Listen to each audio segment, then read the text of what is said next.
Be me, lead Active Directory Security Engineer for Telos Communications, a behemoth in global telecommunications. My kingdom is the digital heart of the company. It beats with millions of user accounts, countless network devices, and the very policies that keep the whole sprawling organism secure.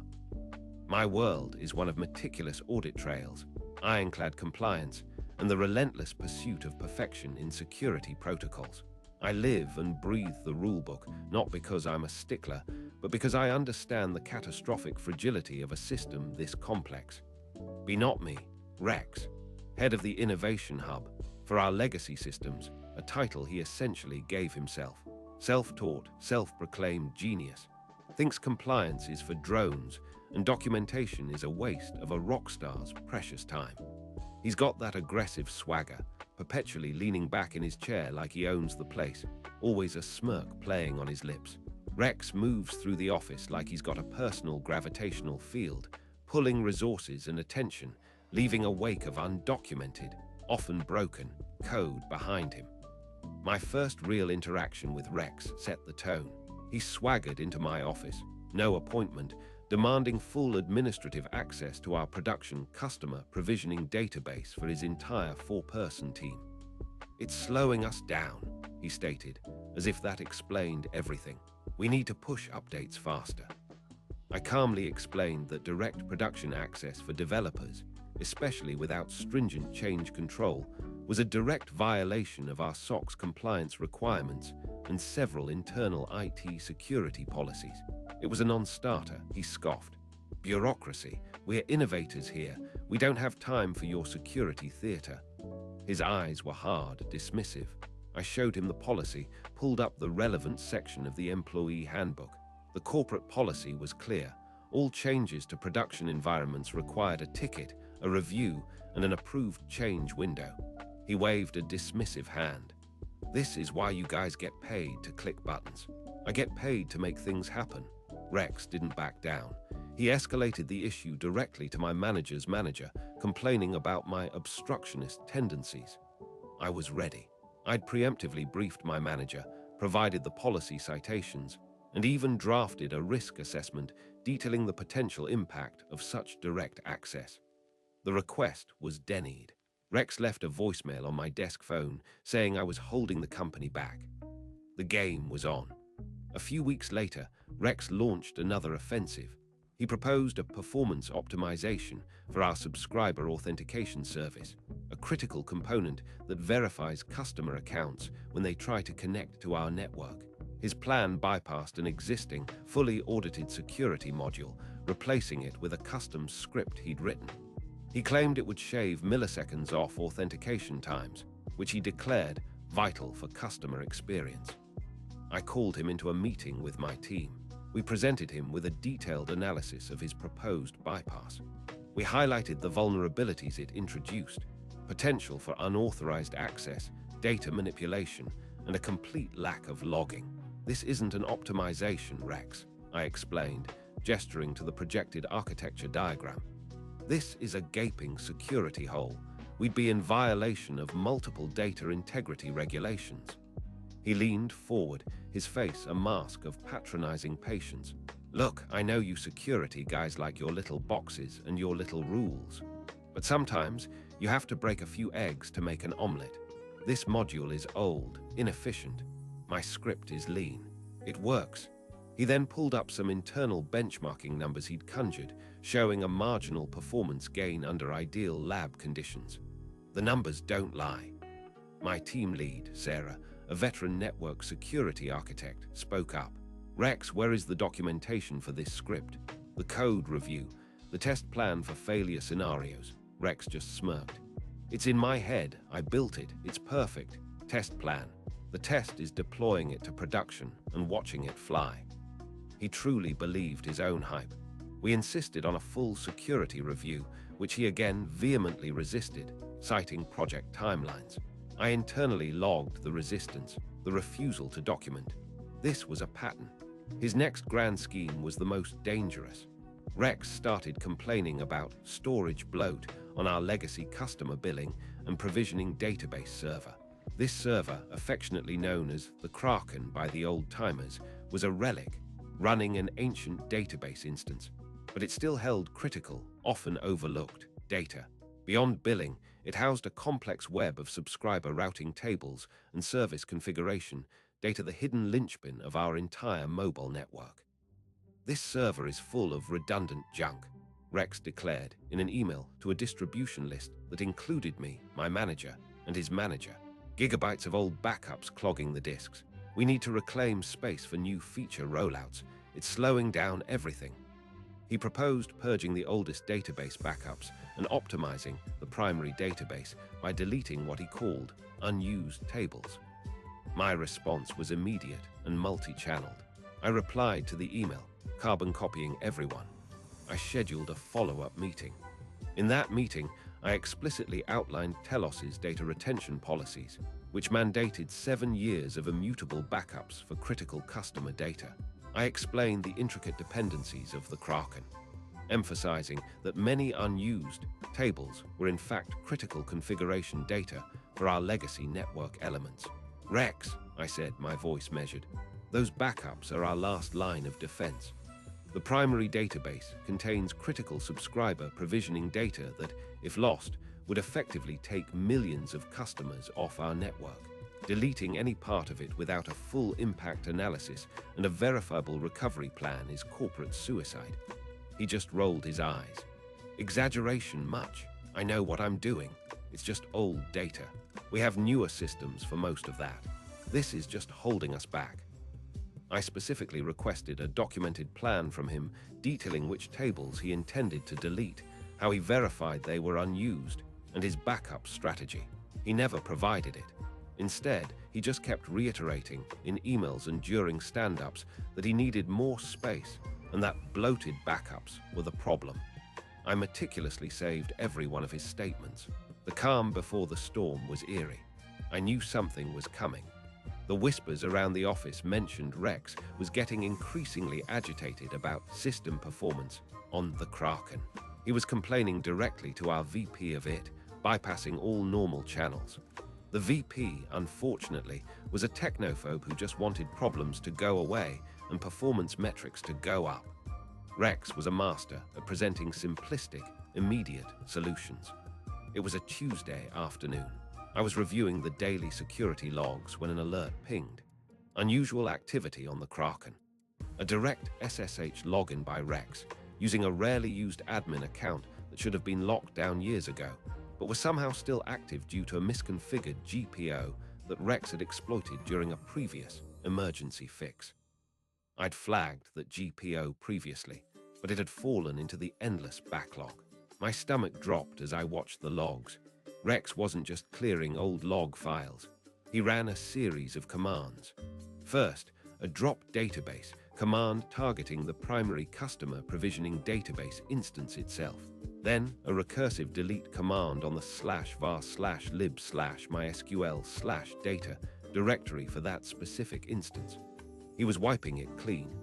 His justification, captured in a subsequent email to his manager, and carbon copied to a few others, including myself, freed up 500 GB of space on the Kraken. Now we can finally implement that critical network update without performance bottlenecks. Old redundant data is gone. He had done it. He had deleted the primary database, the very core of our legacy subscriber provisioning and authentication system. And he thought he was doing something brilliant. My heart hammered against my ribs. I immediately checked the automated backup status. My internal systems had indeed flagged issues with the full daily backups for the Kraken over the last few weeks. A subtle corruption that I had reported and was in the process of investigating. Rex's deletion of redundant, old backups meant the only viable recovery point was likely compromised or too old to be useful. He had, in effect, rendered the entire system unrecoverable.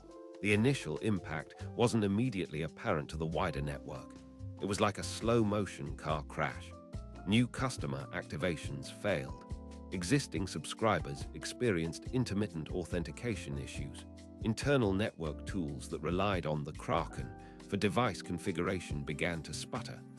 Within an hour, Our Network Operations Center, NOC, was in a frenzy, reporting widespread service degradation.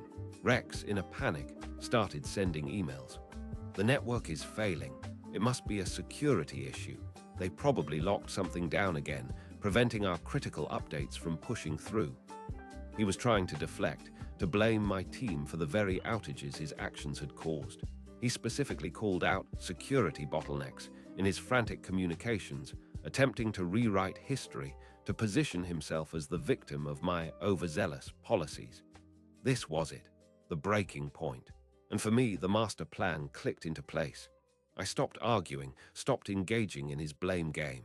I entered read-only mode. My movements became precise, deliberate.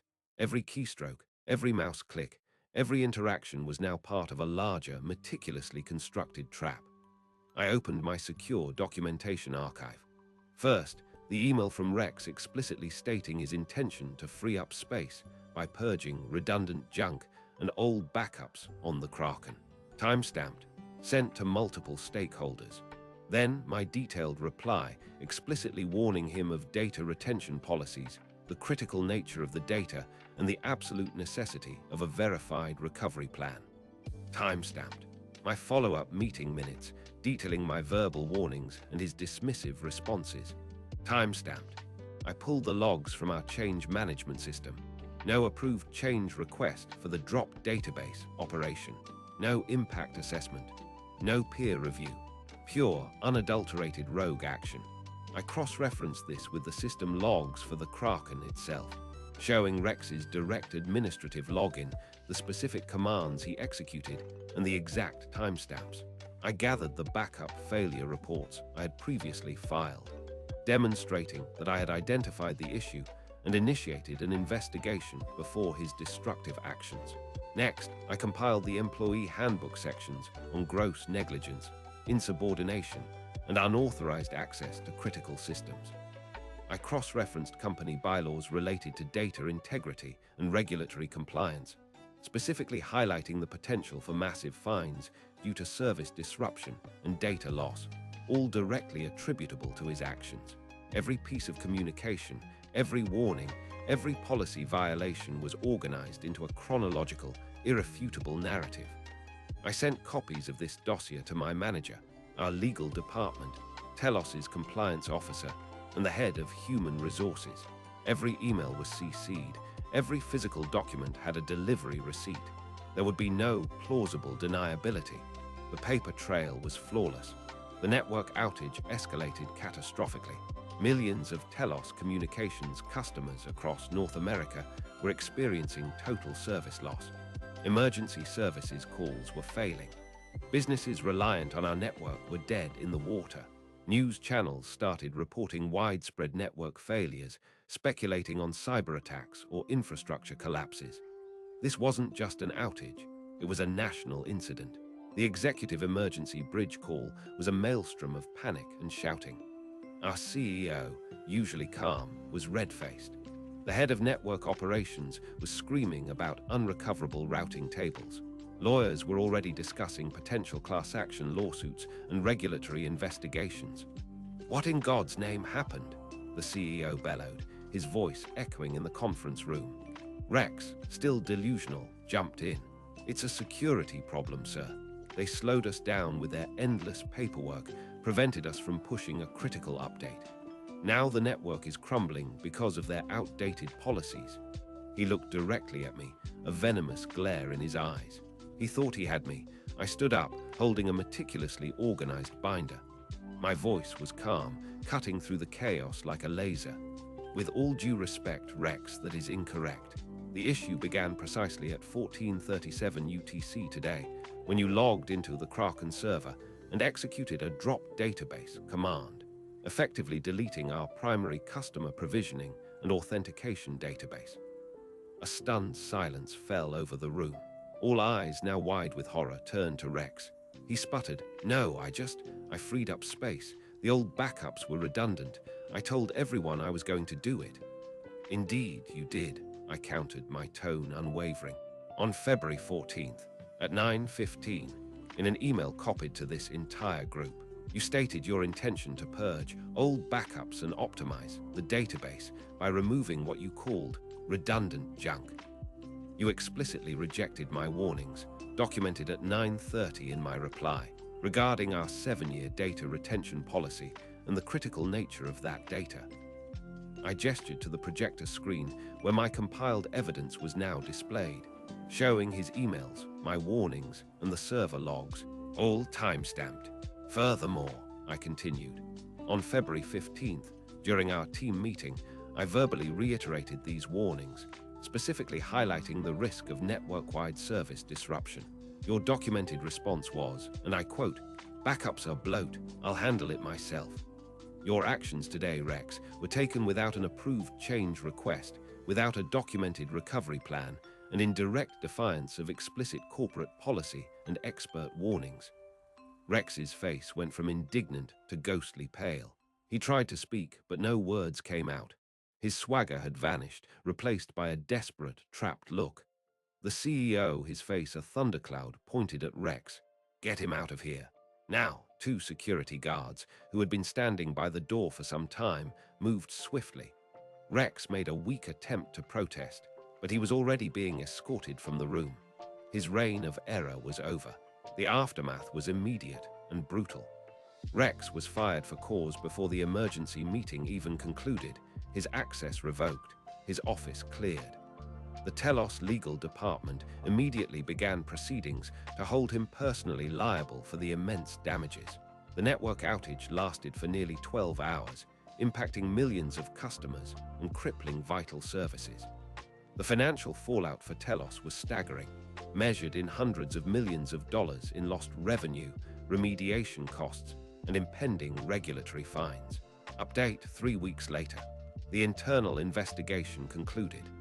My meticulous documentation was lauded as instrumental in swiftly identifying the root cause and absolving my team of any wrongdoing. Rex's actions were unequivocally deemed gross negligence and a catastrophic breach of company policy. Telos officially announced the cause of the outage as an internal system misconfiguration triggered by an unauthorized change, a diplomatic way of saying Rex screwed up massively. Update 6 months later. Telos pursued Rex with extreme prejudice. He was sued for civil damages, lost his stock options, and his rockstar reputation was utterly destroyed. I heard he declared bankruptcy. His LinkedIn profile vanished. The industry blackballed him. He tried to get a job at a small startup, but his name was toxic. Update 1 year later. My team received significant bonuses, and I was promoted to Director of Enterprise Security Architecture. I implemented a new, extremely stringent change management system that even a rockstar developer couldn't bypass. The old GPO that allowed Rex his backdoor was finally purged from existence. Last I heard, Rex was working as a part-time barista in a suburban coffee shop, probably still telling anyone who'd listen about how bureaucracy ruined his vision. I occasionally grab a coffee there, just to remind myself. The coffee is fine. The irony is delicious.